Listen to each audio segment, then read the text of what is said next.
My name is Nick Brand. I'm the Director of Corporate Programs at the Chicago Council on Global Affairs, and thank you all for joining us this evening. I'd like to take this opportunity to welcome George Friedman to the Chicago Council. I believe it's his first time here, so thank you so much for being with us. No place is really pacific for very long. I mean, neither the United States, we have constant wars, okay? Europe will, I suspect, not return to the 31 years, but it will return to humanity. They will have their wars, they will have their peace, they will live their lives. It will not be 100 million dead, but the idea of the European exceptionalism, I think, is the one suffering the first death. There will be conflict. There was conflict in Yugoslavia, and there's certainly conflict now in Ukraine. As to the relationship to the United States, we no longer have a relationship with Europe. We have a relationship with Romania, we have a relationship with France. There is no Europe to have a relationship with. Yes, the gentleman in the fourth row over here. Excuse me. By the way, I'm a subscriber. Is Islamic extremism really the major threat to the United States, and will it die on its own, or will it keep growing? It is a problem to the United States. It is not an existential threat. It has to be dealt with, but it has to be dealt with proportionately. We have other foreign policy interests. So, the primordial interest of the United States, over which for a century we have fought wars, the First, Second Cold War, has been the relationship between Germany and Russia, because united they are the only force that could threaten us, and to make sure that that doesn't happen. If you're a Ukrainian, is essentially reach out to the only country that will help you, which is the United States. Last week, 10 days ago, General Hodges, Commander U.S. Army Europe, visited Ukraine. He announced that U.S. trainers would now officially be coming, not just unofficially coming. He actually pinned medals on Ukrainian fighters, which by protocol of the military is not the way. Foreigners don't get to pin on, medals, but he did, showing that this was his army. He then left and in the Baltics announced that the United States would be pre-positioning armor, artillery, and other equipment in the Baltics, Poland, Romania, and Bulgaria, which is a very interesting point. So the United States, and now yesterday the United States announced that it would be sending weapons. Tonight, of course, they denied it, but they are. The weapons will go. In all of this, the United States has acted outside the context of NATO. Because NATO has to have a 100% vote. Any one country can veto anything. And the Turks will veto it just for giggles.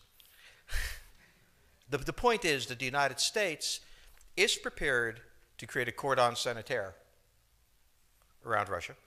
Russia knows it. Russia believes that the United States intends to break the Russian Federation. I think that, as Peter Lorre put it, we don't want to kill you, we just want to hurt you a little bit. Either way, we are back in the old game.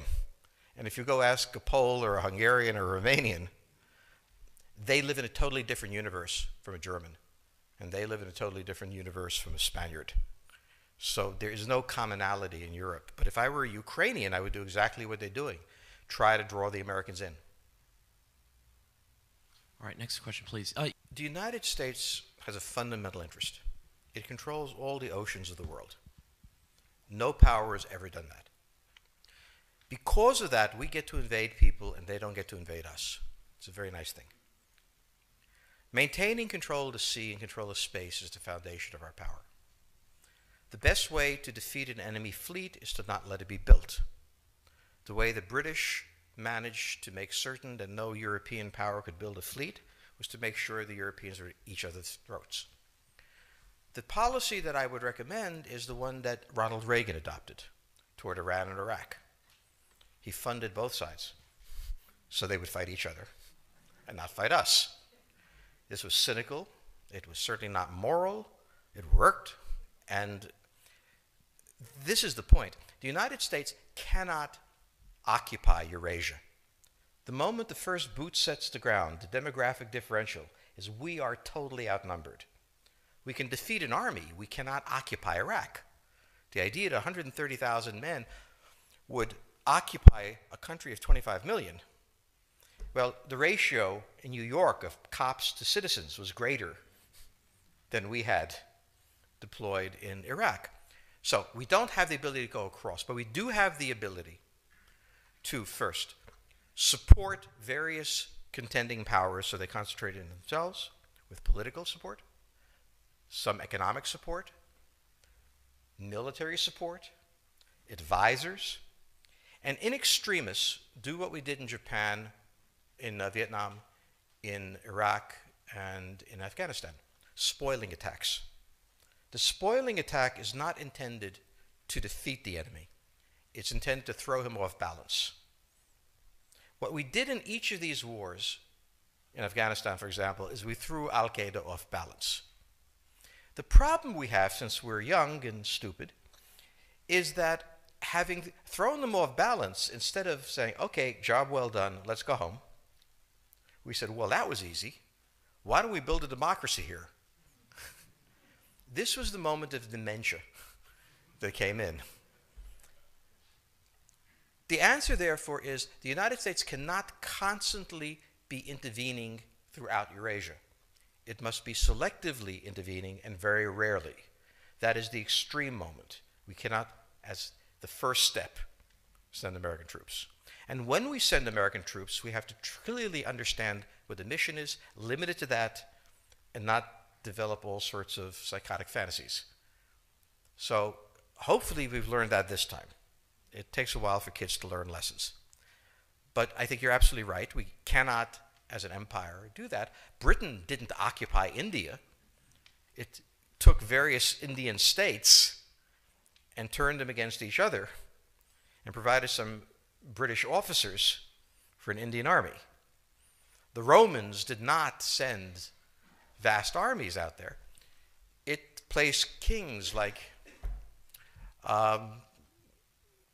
various kings it created under the emperor, and those kings were responsible for maintaining the peace. Pontius Pilate was an example. So empires that are directly governed by the empire, like the Nazi Empire, fail. No one has that much power. You have to have a level of cleverness. However, our problem is not yet that. It is actually admitting that we have an empire.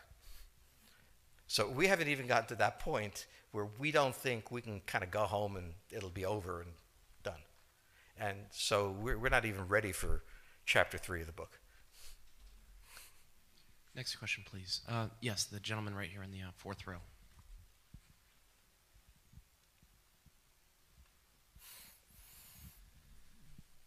So I infer from your comments that the euro as the currency will not survive. The question on the table for the Russians is, will they retain a buffer zone that's at least neutral? Or will the West penetrate so far in the Ukraine that they're 70 miles away from Stalingrad and 300 miles away from Moscow? For Russia, the status of Ukraine is an existential threat. And the Russians cannot let go. For the United States, in the event that Russia holds onto the Ukraine, where will it stop? Therefore, it's not an accident that General Hodges, who's been appointed to be blamed for all of this, is talking about prepositioning troops in Romania, Bulgaria, Poland, and the Baltics.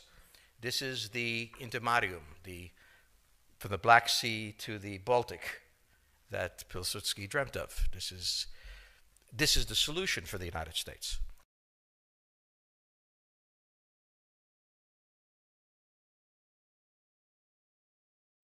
The issue to which we don't have the answer is, what will Germany do? So the real wild card in Europe is that as the United States builds this cordon sanitaire, not in Ukraine, but to the west, and the Russians try to figure out how to leverage the Ukrainians out, we don't know the German position. Germany is in a very peculiar position. Its former Chancellor Gerhard Schroeder is on the board of Gazprom. They have a very complex relationship to the Russians. The Germans themselves don't know what to do. They must export. The Russians can't take up the export. On the other hand, if they lose the free trade zone, they need to build something different. For the United States, the primordial fear is Russian capital, Russian technology, German technology and German capital, Russian natural resources, Russian manpower, as the only combination that has for centuries scared the hell out of the United States. So how does this play out? Well, the U.S. has already put its cards on the table. It is the line from the Baltics to the Black Sea.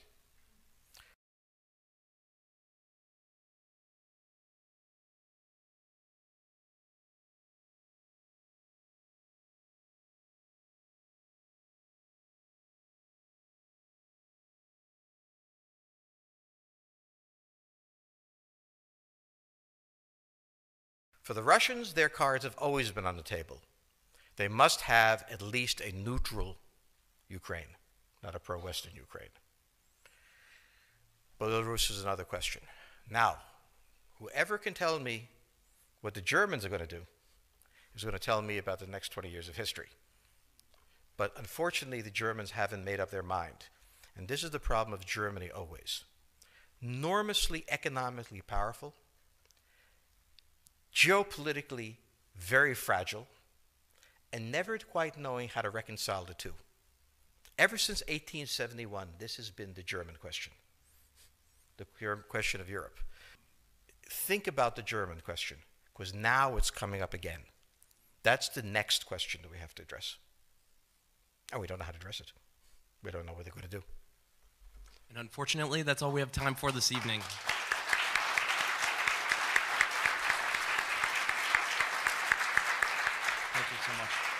Thank you so much, George Friedman. He'll be signing copies of his book in the rear of the room. Thank you as well to the Chicago Club for co-sponsoring this evening. Good night.